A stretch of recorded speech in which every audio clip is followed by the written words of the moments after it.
Hello and welcome to the Metapod podcast, the Pokemon podcast that revolves around the evolving meta as new archetypes come into fruition. So do new episodes of the Metapod podcast. Sean, how are you doing today?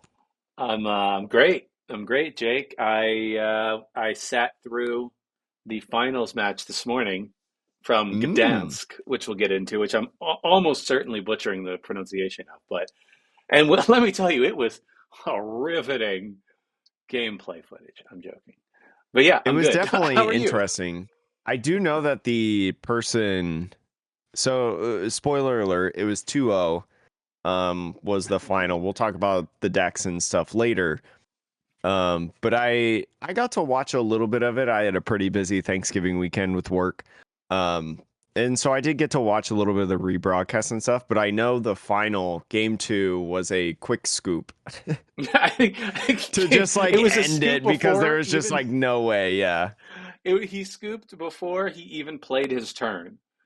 Yeah. Because his opponent had a battle VIP pass going first turn one, and it was just like, yeah, I'm not playing with this. I'm done. Let's call it a weekend. Anyways, but I'm doing all right. Thank you so much for asking, Sean. We got a lot to talk about this week in terms of regionals and stuff, even though it was a pretty light news week. I would say there's still several conversations to talk about, especially because I can already imagine what my episode title and thumbnail is: text for the Snorlax match. How to beat Snorlax 101. This is the episode for you. So stick around in this episode. We'll talk about that in a portion along with many others. But Sean, we've got some things to talk about first. What do we got going on lately? Well, I think we can just jump straight into the one piece of news. We have one piece of news today, but it could be very exciting, and that is Pokemon is releasing what they're calling hyper rare cards. In my mind, Jake, it almost feels like rainbow rares were like the hyper rare for a while. Hmm. And then we got like these special illustration rares, which are amazing. Don't get me wrong, I love them. But, they're kind of their own category. So the question now is, okay, well, do you need to replace rainbow rares? What might that look like?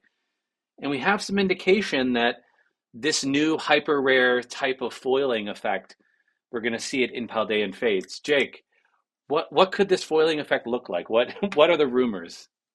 So Pokemon quoted this exact line in terms of the new 6 hyper rare cards with a unique with a new and unique raised foil effect that is going to be coming in Paldean Fates. We talked about Paldean Fates in previous episodes. It's the upcoming holiday set, yada yada yada.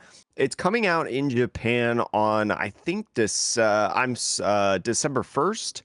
Yes, right, December 1st, and it's coming a week before another set in a different card game.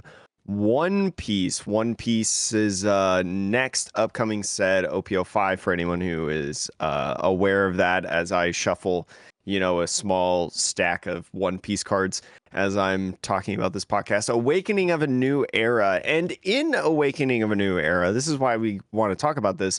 There are some upcoming cards in that set that have been announced in Japan. We've seen it and stuff like that, that have a raised foil effect.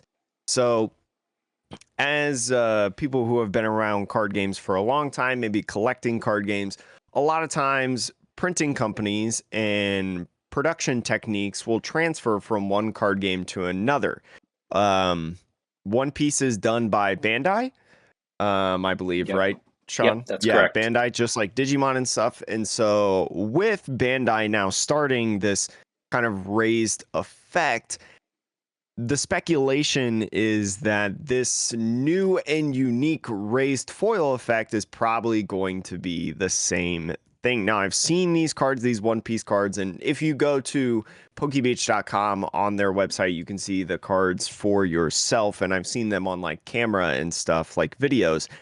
These look really, really sweet. So I'm really hoping that the raised foil effect is going to look like this. But please, please, Please. I think we'll see probably through Shiny Treasure EX when that releases in Japan what that effect is going to look like. And who knows? Because there are sometimes as well that cards don't really make it to the States in terms of, or the rest of the world outside of Japan in terms of different effects and things like that. You know, we've seen individual cards such as supporters and stuff. We have seen other cards like the gold cards. You remember the gold tag team cards? That took a Yeah. long time. That took a long, long time to Well, come to the States. So who knows? I will say that it was announced that Paldean Fates would have that effect specifically. So not Shiny Treasures, which is the Japanese set. So Well, I yeah, think there's a actually, pretty I high guess we don't likelihood. know if it's going to come in there. Yeah, I mean, I would assume that they would have the same foil effect because if you don't, then Hmm. you're like, oh, then the Western world gets like a special version of a card that Japan never gets, which happens Well, very yeah, I rarely, mean, but it does every happen. reverse hollow, actually. I mean, yeah, technically, but although Reverse I will hollow, say, because Japan Japanese doesn't reverse have the hollows ugly superior, yeah. Yeah, Japan far doesn't have the superior. ugly reverse hollows that we get. One thing I will say though, and this is just some of these Bandai raised foil effects. There's also, I don't know if it's going to be similar. There is a Chinese version of Naruto cards. I don't know if you've ever heard of these, Jake, but like Naruto Kaiju cards, I have a Hmm. bunch that I've opened. There are cards in that have the same raised foil effect that I have personally seen. Hmm. So it may be similar, it may be different. Who knows what the printing process is like? But they have like 3D effect holographic cards in that. It's really weird. Um, but so there's a lot of experimental cards that they have in that, and I think there's something similar. The one thing I will say with at least the Bandai situation is for people who played the original Digimon card game, there was a slightly raised foil effect in the very first sets that was on the rare only cards. There was like a, I don't know if you remember, Jake, there was like these this gold embossed border and it I was a think I slightly do. raised. I think I And do remember that. the I think I problem had one as with a that kid. border, well, yeah, well, no, not the very first set. The recent, the new Digimon Oh, series. you're talking about the brand. Okay, yeah, yeah, yeah. Yeah. Then I definitely remember that. Yeah. So they had that, and then they switched away. They went completely away from that style of rare printing. And the reason, at least my theory, is that type of embossed printing you could actually see through even in a sleeved card on the Hmm. back. So on the back of the card, because it was imprinted, if you were to like press and shuffle the cards, you would actually see a square outline slightly on the very back of the cards, which would make every single one of those cards technically marked, even if you did nothing. I was gonna So say, because if you look at like a regular card, right, like a regular foil card, I mean, it's flat, yeah, right? So exactly. there's already like potential issues with marked cards because there is just like theoretically with a raised hollow foil, there is just more card in the sleeve necessarily. So Yeah, it's like a bigger sleeve gap. I don't know how to explain that accurately if that makes sense. If you've got a sleeved card in front of you, you may understand what I'm talking about, but there's already that and then what you're talking about like the imprint basically that comes on the back. I don't know. Yeah. It would be we'll see. tough. Yeah. I mean, that's the only thing that like I would assume that the Pokemon Company is not going to make Hmm. that mistake. That whatever printing process they're using is it won't be like embossed into it where it has an outline on the back of the card that can be seen even in a sleeve. I'm going to assume that they thought of that because I am not. I don't run a printing company and I don't run a TCG. So, I was gonna but say it would be because interesting. like if hypothetically it is like the One Piece set that's coming to the rest of the world outside of Japan, if it's similar to that effect, and it is that effect and that printing production technique, etc., whatever you want to call it, I follow a lot of like Japanese One Piece players on Twitter, like specifically players, and I have not heard a single rumbling about anything like that in terms of like, marked cards, things like that, but also it's pretty common. I feel like a lot of times the double sleeve have Hmm. like An the outer. gigantic outer sleeve with your like really cool patterned, sleeves that you have to protect them. So I don't know if that makes a difference as well. Like if they do have the back that imprints, the back of your sleeve when you're shuffling and stuff. I don't know if like a solution to that would be double sleeving. But also Pokemon I think has different rules than a lot of other card games with their Uh, sleeving. yeah, who knows? But I will say, in Digimon, I don't know how all my other Digimon peeps felt about it, but in the early days, when you could tell what was a rare, now that doesn't mean that the rare was the best card, but between that and then the early set curling, people didn't Mhm. talk about it because I think that like they didn't want to be seen as cheating, but like you could tell whether or not you should let somebody go through a security check because Oh. there. I'm just going to say this: there were games when I made decisions to let somebody security check, knowing that that card was probably going to have a high HP, and then my opponent's Pokemon would or Digimon would die. I Mhm. just I did I just had the knowledge, and I couldn't help having that knowledge because the cards were made that way. It Mhm. was a feels bad, but anyways, there's not me trying. I'm not trying to cheat for anybody out there. Sean is outing himself as an official cheater. No, Somebody I call didn't. Bandai. It was one of those things where it's like it's just there, and it's I can't not see it. So, but Yeah, I mean, anyways, it's like when your opponent it's like when your opponent is shuffling the cards in their hand and you yeah, just happen to see them like flash the cards as they're shuffling. Like technically, I guess yes, that is cheating, but it's like in your peripherals, right? Like you can clearly tell that that is a full art Iono or sure, something like yeah, that, yeah, and you're like, oh, okay, well, I So guess I won't do this thing now. yeah, and it's just like it's one of those unfortunate things. Like you're not trying to cheat. You just so happen to cheat because of Yeah, carelessness of another unintentional, player. Or right? it's like when somebody like here's another example, like when somebody goes to attach energy or maybe play nest ball, but they hold on to the card, but they put it like flat on the table, right? But they're still like holding on to it.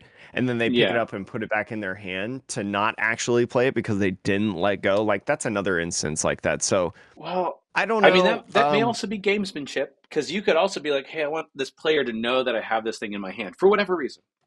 Well, yeah, you're Big calling brain, a bluff or whatever. right? But anyways, we've seen cards in the past. We've talked about them. Apex, they're so old. Yeah, Like in expanded tournaments, they warp, and you can get called for marked cards and things like that. I have seen though a lot more often. I feel like within this last year than prior to COVID, we have seen a lot more of judge proxies for yeah, cards. that's So true. like they just take a card out and write on it. Like I saw over the weekend in one of the regionals, somebody posted their list and they had a judge proxy for Pidgeot EX.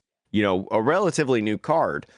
Um, but just warped enough or something of the sort to be noted that like okay, this isn't on you, but we got to switch out this card. So maybe who knows in the future that with these foil effects, if they do have that kind of thing, you just change the sleeve and get a judge proxy, or maybe they don't have that at all.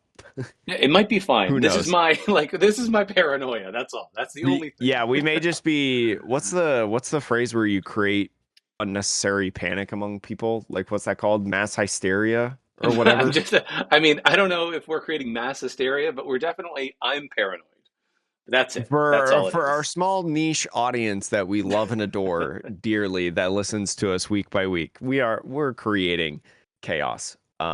But anyways, Sean, there has been some chaos that's been created on Twitter lately, calling the ban of a specific archetype once again. And let me tell you, if you think that Snorlax should be banned in standard format, you very obviously didn't live through the Oranguru era, and it shows. But That's so true. It's so unnecessary. It was flowing through Twitter, and I'm like, this is such a bait tweet. Like anybody who fell for that and really gave it interaction, just you shouldn't give it the uh, light of day. And I'm calling everybody out. If you fell for that, you silly. But listen to this podcast because we're gonna tell you why you're silly and how you can beat the deck that you despise. But Sean, let's talk about the results first. Which tournament do you want to go through? let's go Gdansk because that's what I have Mm-hmm. pulled up on the screen right now. And I will say we will get some of these names horribly wrong, especially the Yeah, winner. I think is probably. Lukasz, maybe, but yeah, Gdansk, which happened. I believe this is Poland. Mm-hmm. Um, and we have the top eight here. I think Jake and I are primarily just going to talk about, we can give you a quick overview, but we're going to deep dive into three decks that we thought were particularly interesting. But brief overview here before we dive in. I think for me, some surprises were the top eight just looks pretty different, I would say, from what we just saw at LAIC. There's three Charizards in the top eight, which Mm-hmm. is not to say that Charizard was thought to be a bad deck, but that's a really good showing for a Charizard. And two Mew VMAXs, so just the deck is just good. Deck good. It just needs a little bit of luck in a tournament run, and it can easily make top eight or better. You want to ban Um, a card, ban I Genesect. mean, Yeah, that's what you really honestly, should. I'm just kidding. No, yeah, that it's card is. fine. I mean, yeah, it's fine. Look, it'll be gone soon enough. But, but so that's like, look, five of the top eight is Charizard and Mew VMAX, but the other three are some truly unique flowers. Jake, what what one do you want to start with? Do you want to start with the winner or start with something weirder? Let's just start with something weirder. Let's go kind of bottom up from the Okay. decks that we want to talk about. So let's talk about Tord Rekla first. So after some controversy at LAIC about pace of play and things like that, Tord Rekliff decided to go to this regional saying, okay, I'm going to play the fastest deck that I possibly can and excel with it to prove you all wrong. And boy, howdy, did he bring something crazy. He brought Lost Box Kyogre, right, which is a deck that we've seen before, but there are, I would probably say, four cards that really shocked a lot of people playing. Sean, all of those cards are worth two prizes. What are they? Oh my God. This is so we have Roaring Moon EX, which I've been a Mm-hmm. stan of in Lost Box for a while. And it did well the other weekend. So boom, that one, you're like, all right, I've seen this before. Why is this weird? Yeah, like kind of surprising with Kyogre, but like okay, we've Sure. we've seen that guy. Yeah, yeah, yeah. And then you think to yourself, well, okay, you have Kyogre, you have Roaring Moon, you have your Sableye and your Cram and Greninja. What other attackers do you need? Well, somehow Tord has found space for Iron Hands EX. Okay, I mean, I get it. In certain matchups, if you're taking two prizes instead of one, if you're in the Lost Box mirror, maybe. Boy, howdy, that would feel bad for the Lost Box player you're playing against. Mm-hmm. So you got the Iron Hands, and then probably the weirdest set of cards here is The a biggest 1/1 surprise. line. Biggest surprise. A 1/1 line of Origin Form Palkia V and Vstar. Like I I guess you can have a really, if you need it, you can have a really big body. Mm-hmm. 280 HP is not nothing. And then the other benefit here is you have access to Star Portal as your V-Star power. This deck does not even bother with the Forest Sealstone. Let's just ignore that. Instead, let's accelerate 3 water energy onto any one of our Pokemon or number of them. You could do that onto your Iron Hands. You could do that onto Kyogre late game. You could do it onto Greninja. Doesn't matter. You could do it Um, on to Roaring Moon if you really wanted to, because Roaring Moon has that yeah, one colorless energy requirement. that's true. So like this is a definitely a weird deck. I would say otherwise it's pretty normal. It's just, well, I say pretty normal. It only plays one supporter. it's got well, one supporter, 4 copies. It's got 4 Colorless Mm-hmm. Experiment and 3 Pokegear. So this this reminds me a lot of Firebox back in the day when you would play four welders, four Pokegear, and it was welder or bust. Yes. So it's very much like that deck. Um, yeah, I don't know, Jake. What do you? I've sort of spoiled all the surprises, but what do you think about seeing this deck as a whole? I think it's really interesting because, and one of the things that we didn't mention just now about Origin Form Palkia Vstar and how it very, very, it fits well in this deck, not only for its energy acceleration on all of these Pokemon that you can do, but if you think about the format right now, Entei is very dominant, right? Or at least has done well as of late. Yeah, Raikou has been very good in Miraidon decks. So we're seeing these sort of amount of bench Pokemon equals more damage type attackers do well in the format. And Palkia V-Star does that same exact thing, right? So there's another option as well with Palkia V-Star in attacking for those big bodies like you were talking about. It's a big body, it's a big wall. If opponent has to do multiple attacks, you could probably take multiple prizes off of subspace swell attacks if you so wanted to. Now, it's probably better in a lot of situations to use Sableye, Cramorant, Kyogre, Roaring Moon, or Iron Hands. But again, it's another flexible option to be able to set up some good math, put up some good numbers, things like that. And just overall, like a really, really fun, cool deck.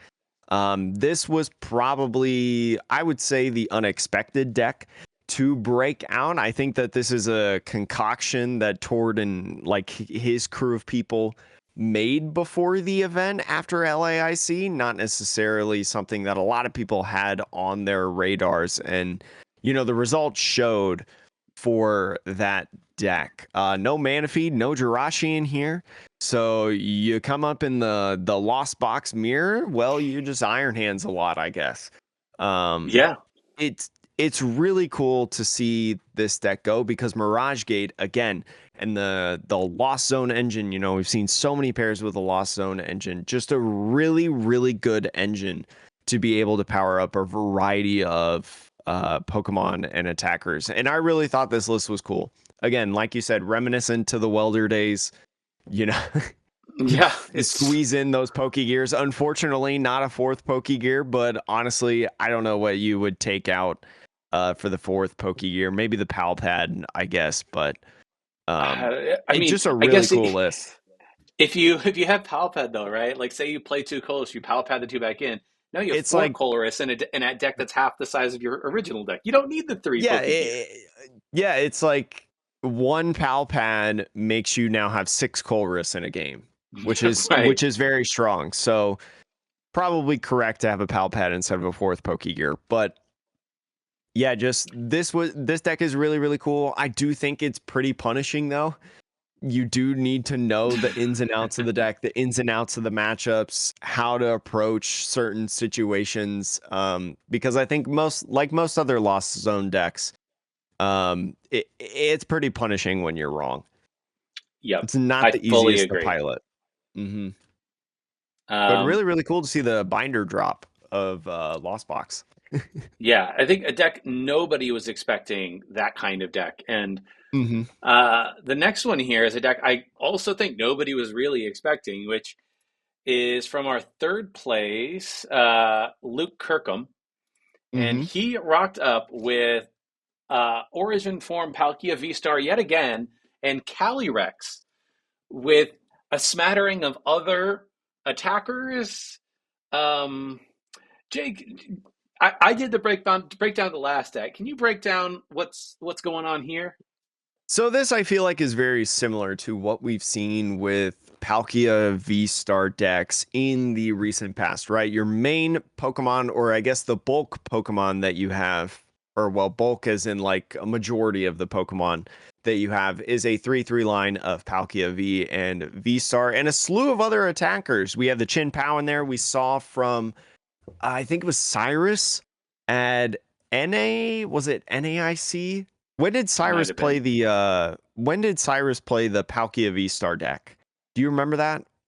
We I covered it honestly on the can't channel. remember. We did. I can't remember it though. But I can't remember exactly, but they played the Palkia Vstar deck with a Chin Pao. The Chin Pao, great Pokemon to grab energies out of your deck to utilize off of Earth and Vessel. Ultra Ball, just putting Pokemon into then Melanie and stuff like that, but also some other attackers. Obviously, you have Radiant Greninja. You've got Ice Rider Calyrex VMAX.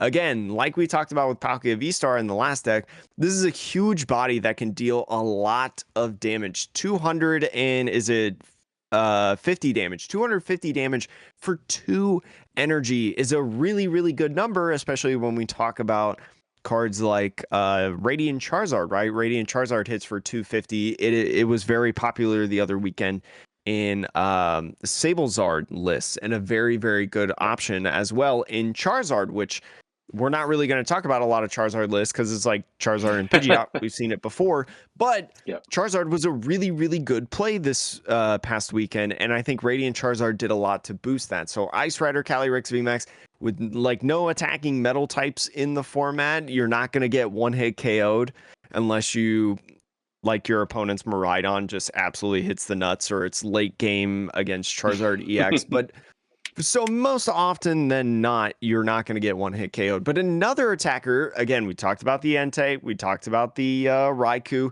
Suicune got its spotlight in this deck as well with the same damage output. Fleet-footed, I think it was just another really, really good option for this deck. You have so many different, 3 different 2 energy type attackers, or I'm sorry, 2 energy cost attackers, or I'm sorry, 4 energy cost attackers. You have Suicune, Chin Pao, Calyrex, and Palkia V-Star. Some of them can be done with Melanie. The Chin Pao can't be done with Melanie, but I don't think you do too much with Chin Pao unless your opponent's never taking knockouts and doing a lot of spread damage, then go in with Chin Pao and attack. But I think it's mainly for its ability. You've got other options in here, some tech cards like Spiritomb, right? Canceling Cologne for your Radiant Greninja because you are playing the Cross Switcher package. So the Radiant Greninja canceling Cologne makes sense, especially with Star Portal. Great combination of cards. And you've also got some other options like Mew EX in there. Mew EX just good for drawing cards, and then also just copying a specific attack to be able to take big knockouts or, you know, different types of knockouts. Really, really cool in this format. Really, really cool list. This was definitely the other surprise of the weekend, I would say. Arguably Yeah. more surprising than Tord's list. Because Tord's list is a conglomeration of like good cards that we've seen a lot lately, whereas this is like, oh, a Palkia V-Star deck. What? So it is very interesting. Two Yeah. really cool decks. Definitely interesting. And I also thought that the Spiritomb here, I was thinking about like, oh, what is the Spiritomb really good against? Like why would you have Mew. a whole space? Yeah, Mew. I think you're Luminion. absolutely right, right? Yeah, you can stop some Luminions, but like I really think that it's the Mew that like all those Genesects drawing all those cards, like because Mew is one of the few decks I think that it can reach the numbers to kill maybe a Calyrex to kill your Palkia.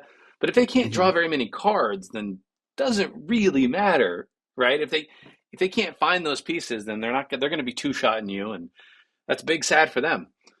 I think So another thing with the Spiritomb, going back to the Luminion, is, you know, we saw again the rise in Charizard, right? Charizard plays Arven. Charizards have Luminions in them to be able to get the that's Arvens, true. because then Arven is to get like 4 Sealstone and another item card. And so if you can just deny early game on Spiritomb against these decks that very frequently play Luminion, you know, Lugia definitely on the decline, but it could be a counter for that turn 1 Burnett as well. It can just do a lot of damage against your opponent's Pokemon to be able to just really race ahead of them, I guess you could say, in the early game. Yeah. Um, the last deck that I don't think it's not really a surprise, but Jake and I we haven't really talked about this deck, I don't think too much in depth, have we? I think we've Maybe a talked little bit. about it a little bit, but it definitely, this archetype in general, Snorlax stall really has just surged ahead as of late. Yeah, so this deck here, piloted by Lukash, and he won the regional with the Hmm. deck, as we were alluding to at the beginning of the pod. The finals match was against Charizard. I don't think Charizard has a particularly good time against this No, which I think deck. is why Snorlax was a really good play for this event, and how we're going to see in the other event too. So many Snorlaxes did really, really well is because it was a Charizard heavy meta. Yep. So, for those of you who don't know, Snorlax, the reason that it's basically a control stall deck is the Snorlax is the key. It is 150 HP basic Pokemon that has the ability Block. As long as this Pokemon is in the active spot, your opponent's active Pokemon can't retreat. Now, you might think to yourself, that seems mid. I'm sure Jake and I, when we did our set review, I'm sure we even mentioned like, oh, Sander might like this, but who knows if it's got all the pieces. But the reason that this really works is because you can trap your opponent's actives with things like Counter Catcher, with things like Echoing Horn and Boss's Order, and with this supporter card, Erica's Invitation, which says your opponent reveals their hand. You put a basic Pokemon you find there onto your opponent's bench. You put that Pokemon then into the active spot. So even if you want to play a game where it's like, well, then fine, I will just, whatever I start with, I won't put anything else down. I'll attach energy, I'll attack, and then I win, right? Well, that would be a lovely sentiment if if cards like Erica's Invitation and Echoing Horn didn't exist. So there's a lot of other cards here. Jake, I can pass it over to you, but in a nutshell, that's the way that this deck typically wins: is trapping your Pokemon that don't have the ability to attack, typically useless Pokemon in the active, and just doing that over and over until you run out of switching cards, and then you Hmm. just deck out. So, Jake, any other aspects of this deck that you want to talk about that you think are important for the listeners to know? I think it's really interesting as well how Temple of Sinnoh is in this list, because if we think about a lot of the top decks right now, like Charizard, we think of just Lost Zone decks in general, Miraidon. There's a really heavy emphasis, I feel like, on stuff like Mew, playing three Temple of Sinnohs instead of maybe like a Path to the Peak or anything like that, because I think abilities are more prevalent than special energies. But maybe it's the fact that special energies, if they can get away with the special energies, it is so much more dominant in the game. Because you also talk about different tech cards that you have in here, like Giacomo, which is discard a Mm-hmm. special energy from each of your opponent's Pokemon. So again, with the Mew matchup, you've got the Spiritomb in there, just a lot of stuff like that. And Sydney as well. Sydney, another one, up to two of any combination of tool card, special energy, and stadiums from it. So you could discard another tool special energies as well. So just really, really So interesting in that aspect of how it goes. And with the Snorlax, you already talk about 150 is big. The bravery charm as well, just boosting that HP, yeah, just really made it a tough target to take down and constantly recycle with Penny. No two rows one though in this list. I will say one thing that's important to note about Temple of Sinnoh is it turns off Hmm. jet energy, Oh yeah, which is a that switching out. true. Yeah, So that I I feel think like that's the I other reason. mhm, Yeah, just probably for like your Lost Box matchup, because usually they yeah. jet energy and then manually retreat or something, And even though also Snorlax blocks the retreat. Hmm. also think about if you're up against Lugia, right? Lugia might play two, three jet energies in a deck, maybe more Hmm. if they're playing the Snorlax build. And so for them, it's just kind of like, yeah, you might just hold, like, just draw your cards, never really use the Archeops, and just jet energy when you need it. And that's basically four extra switching outs for that deck. So I think that's part of what Temple of Sinnoh is for. Interesting. But this was a really, really cool list. As most other control decks, you have to know what you're doing. It's not as easy. Definitely not in the same spot as Pidgeotto Oranguru control once was, when a Joe Schmo like me could do it and get top 8 in a cup. just out of the blue. So it's really, really cool. There's a lot of different interesting takes in here. I think Erica's Invitation is one of the cooler cards in this. I love the idea of like the captivating Pokepuff, like we talked about in previous episodes, how it has that kind of same effect and can really swing games. And especially with the introduction of Counter Catcher, like Counter Catcher is such a good inclusion for this deck. Yeah. And I will say, if you want to know what the loop is, right? Because you think to yourself, okay, well, I'll Hmm. deck my opponent out. The question is, how do you prevent yourself from decking out in the process? There's a few cards here that are a big part of the loop. One that I'll mention briefly is Pidgeot V. So Pidgeot V has an ability, which is once during your turn, if this Pokemon is on your bench, you can shuffle it back into your deck. So basically, late in the game, if you're in a weird spot, you can throw Pidgeot down, put it right back into your deck. Also useful for your Forest Seal Stone if you need it, but you know that's one way to do it.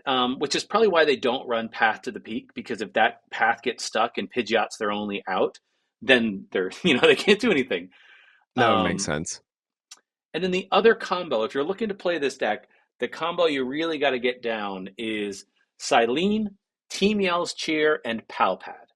So Palpad lets you put two supporters from your discard pile back into your deck. Team Yell's Cheer allows you to shuffle three in any combination of Pokemon and supporter cards, except for Team Yell's Cheer, into your deck. So you get three of your supporters back. And those supporters may be also Silene, which lets you flip two coins, and for each heads, you put a card from your discard pile on top of your deck. So the loop there is you Silene for at least Palpad, you Team Yell's Cheer for Silene, and then you Palpad for Team Yell's Cheer. And you just, odds are you'll hit enough heads with Silene to sort of keep that loop going. You got two Palpads in case you whiff once. Um, but yeah, that's sort of your loop there once you get your opponent locked.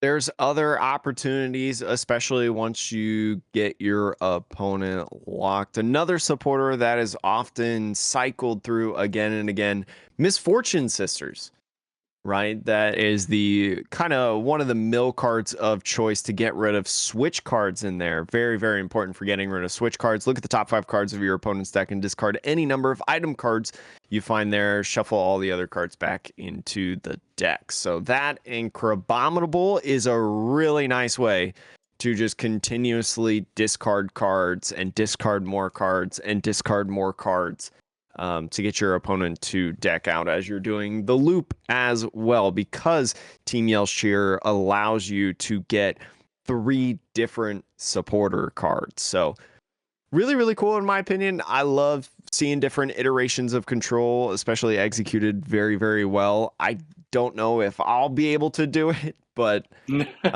really, really cool to just see control back in the spotlight because it feels like it's been hammered down and hammered down time and time again by Yeah. TPCI and stuff. I will say, just for all the people out there listening, I can totally understand why if you get sat against a control deck, it can feel really frustrating. Like that's kind of Hmm. the point of control, is so that you don't get to do what you normally do, which is attack and play the game.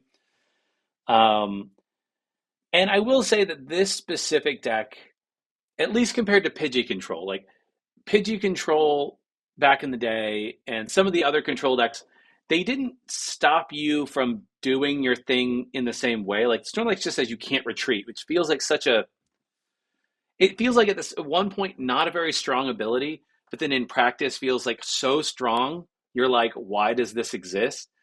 Whereas like Pidgey Control was primarily based off of playing Crushing Hammer and then flipping coins until your Hmm. opponent ran out of energy and then you just win, right? Like that was, and so that one, it was like you felt like the control deck had to get lucky, even though that's not how it actually worked. Because Um, like Oranguru is just so yeah, strong. exactly.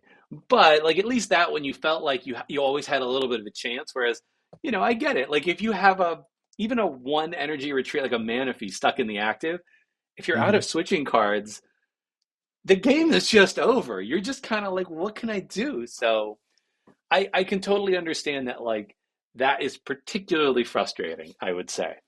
But I I will say though, I've seen a lot of people talk about how they're very much enjoying this meta going on right now. And I don't know Oh if yeah. that's before control becomes way more populous or what, but there's a lot of notable people, a lot of longtime players that have been saying they've really been enjoying the format. And I think the added variety and the added thinking of stall may not be a full reason why people feel that way, but I do think it adds to it because I do feel like it's a win condition and an archetype that should exist.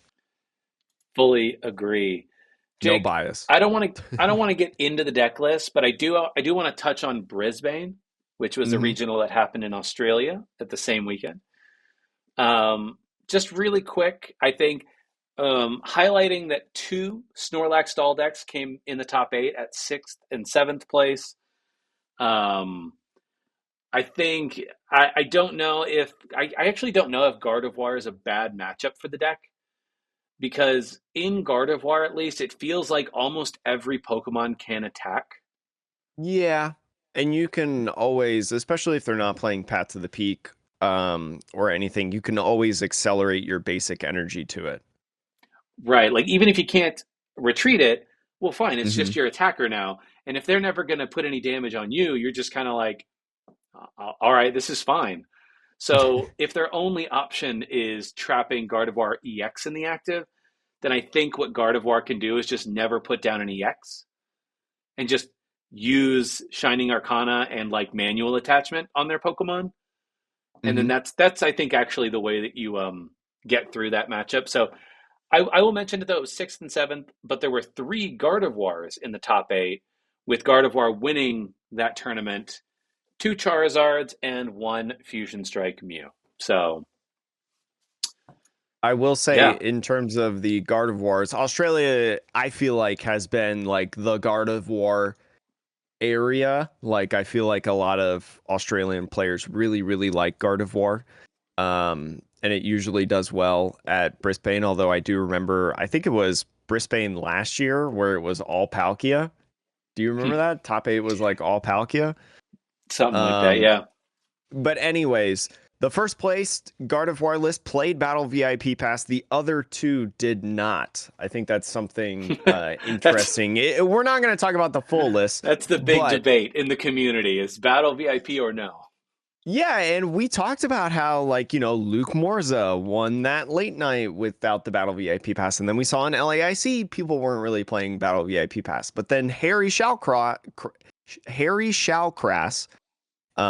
the New Zealand player, winning with Battle VIP Pass in Gardevoir. So it's like, it's a very interesting thing of like the flexibility of the deck and like maybe because Snorlax is so good, right? Maybe you do want to play Battle VIP Pass to set your board up a lot more faster to be able to start swinging a lot more faster and Yeah. maybe Mirage Step is not the card to do in there, although the Well, winning list did have a Mirage Step. So I mean, it's like you can't put my Manaphy onto the bench if my bench is full. yeah, exactly. You can't You Erica's know, like invitation, put Pokemon down if it's full, and if all six Pokemon can right. attack, then woo howdy. Yeah, it's not gonna be great for you if ever. And also teleportation Ralts is a thing. Oh yeah, that's right. That's the Yeah. one that switches your active, right? Switch Yeah. this Pokemon with one of your bench Pokemon. Yeah. So maybe I don't know. Maybe Battle VIP Pass version is really really good in a more populous Snorlax meta. Yeah. But Jake, speaking of the potential for Snorlax to start creeping into more cups, more Hmm. challenges, eight, maybe even degenerates at locals just rocking up with Snorlax stall. Jake, what are some tech cards that people can throw into their deck that won't take more than one space in their deck to combat this growing threat? One of them is my favorite card from Paradox Rift in terms of the art. It's the little Minior. I love the little Minior, that little guy there. You can get The special illustration rare for only $7. It is a steal of a deal. It is one of the best illustration rares in the set, so pick them up now before they start going up. But Minior, for anyone who does not know, is a fighting type basic Pokemon. So when you have this Pokemon on your bench, it has an ability once during your turn. If this Pokemon is on your bench, when you attach an energy card from your hand to this Pokemon, you may switch it with your active Pokemon. So bringing it up to the active, force whatever is trapped in there from the Snorlax on the counter catcher or whatever to move up into the active. And it has a colorless energy attack. So as soon as you attach that energy card and proc the ability, you can start attacking fighting damage, which is weakness on Snorlax. 20 more damage for each retreat cost in your opponent's active Pokemon. And with Snorlax,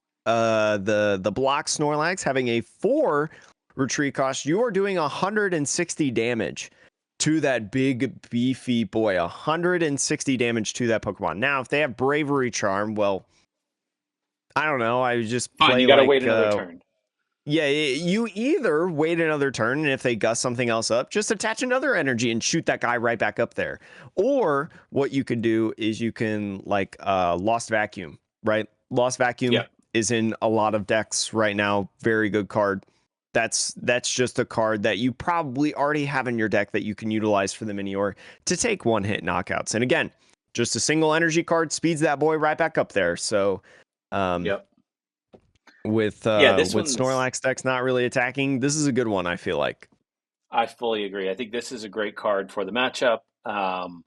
It's like it's great because like you have Manaphy if you're worried about spread decks, Jirachi if you're worried about mostly Sableye, and Mm-hmm. then and then now for the stall deck, there's a card that just exists from Paldea Evolved that is just Minior. It's just one card. I'm assuming you play energy. I think the only decks where this could get dicey is if for whatever reason you're in a deck that only plays like 4 energy or 5 energy. Yeah, Mm-hmm. you might you might be in trouble. But look, just play to your outs, or maybe just take the L. If you just have a deck that like is going to lose no matter what you do, that's something that we've learned time and time again from other professional Pokemon players, which is sometimes you just got to know when to take an L and not take out something in your deck. But for a lot of other decks, I think this is a good tech.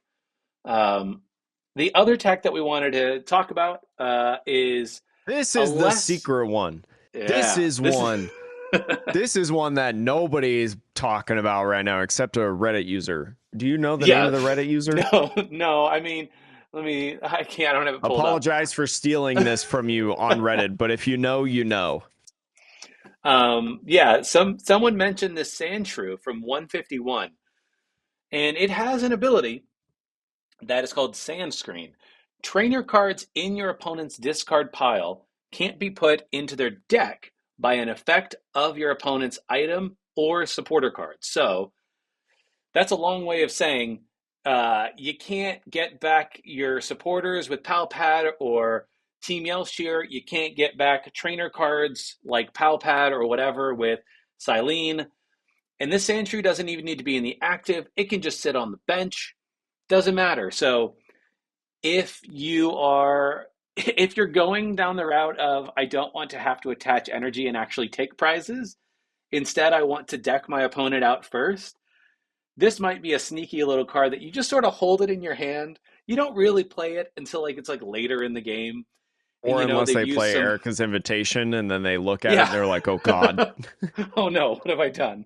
Um, but the thing is, like, they're not going to knock out your Pokemon. None of these lists attack for any damage. So Mm-hmm. Sandshrew is totally fine. And I think the only thing about this card versus the other one, the Minior, it it is more proactive in that you are taking prizes. You're not going to necessarily go to time. Sandshrew is a card that very much invites the game to go to time, and then you have to rely on them decking out before you deck out, which is still a thing to consider, right? Like, Mm-hmm. even if they can't shuffle things back into their deck, if they know early on that they have to contend with this, they might play more aggressively. They might throw Crabominable in the active and start milling you to get you out before they do. So It's the only thing that I would say about this card is you gotta play it sneaky. The thing is about this card, though, is that if they're attacking with Crabominable, you can retreat. So That's you true. can start getting a heavy hitter in the active. So I think this is really, really cool. If you were to ask me, is Minior better or is Sandshrew better? I think probably Minior is better. But if you are looking through your bulk, or maybe you just really, really don't want to lose the control, and maybe you've got a spot open, because in my opinion, I think you could actually probably take away Jirachi right now in the Yeah. format. I think you could get away with taking Jirachi away, unless you're like a smaller deck. If you have a bunch of small Pokemon, maybe not. But if you're looking for some tech cards, I think these two fighting Pokemon are it. I think these are the two cards that you try to include in your list. Have some fun. And man, that Sandshrew. I don't think that Sandshrew has like an illustration art though. Unfortunately. I don't It would believe be so, no. super cheap if it did. It would But be yeah, super like, cheap. I think the Snorlax stall decks, I think they'll expect Minior. I have no idea Hmm. how they would deal with it, but like I don't know, there might be a way to deal with it that they can I tech don't know in, how they but would like deal. I don't know how they would deal with Sandshrew really, because especially like yeah, if you leave Sandshrew out until late in the game, right, where they've expended a ton of resources and they're yeah, almost into their loop portion of the game. You know, if they're at like 10 cards left probably, and you probably have like 20 some. So yeah, like I feel like if you're able to save the Sandshrew for late in the game, you're in a really good spot. yeah. Like just as they're about to set their loop, you just slap that guy down, and then oh no, I don't have any cards to really recover. The only thing you have to worry about then is like Pidgeot, I think. Yeah, I think Pidgeot's the that's a only good way that point. you got to deal with. The Pidgeot is still annoying because if they have bench space and they can throw a Mm, Pidgeot down and shuffle it, then you will still lose because that yeah. Pidgeot will just do its thing. So, yeah, Minior, I would agree, probably the way to go. And that's it. Jake, yeah, that's it. Minior and Sandshrew, the lowest rarity, less than 10 cents each. Less than 10 Yeah, cents combined, actually. Market price is 9 cents total for those two cards. yeah. So check your couches, check your laundry dryers, maybe grandparents, you know. Check the bulk piles at your local TCG store. Yeah, You get know. some steals. Well, don't steal, but get some great deals. Yep, exactly. Jake, sign us And out. that's how you could be control. And we'll give you the lowdown on everything else that happens in the Pokemon trading card game for the podcast that revolves around the evolving meta. Thanks for listening to the Metapod. I'm Jake. That's Sean. We'll see you next week. Man, I hope more news comes out. Same, dude.